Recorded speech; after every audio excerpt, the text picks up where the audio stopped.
चमका हो कौन सेंट मारली की बातनिए गमका हो ये छौरी कहलिया से देसी तोर उठलिया चमका हो ये छौरी कहलिया से देसी तोर उठलिया चमका हो कौन सेंट मारली की बातनिए गमका हो कौन सेंट मारली की बातनिए गमका हो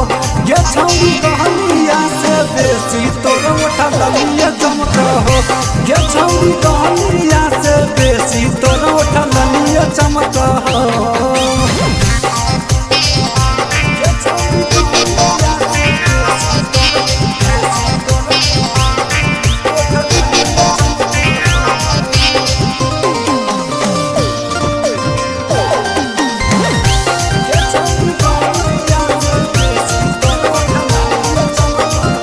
रही जब तही अखी में कजरा छोड़न में हो जाओ छौरी के झगड़ा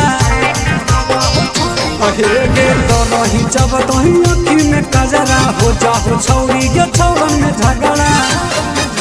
सीना पर से ओढ़नी सरको जवानिए झलका हो सीना पर से ओढ़नी सरको जवानिए झलका हो ये छौरी कहलिया से देसी तोर उठलिया चमका हो ये छौरी कहलिया से देसी तोर उठलिया चमका हो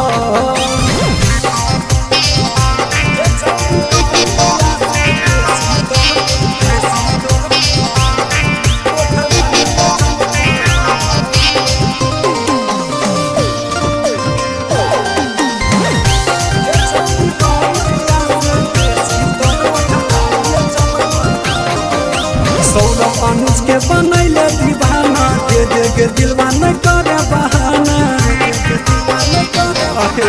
सौरभ अनुज के बनैले दीवाना दे दे के दिलवा न करे बहाना चल ही जब रहिया में बिजुरिया कड़का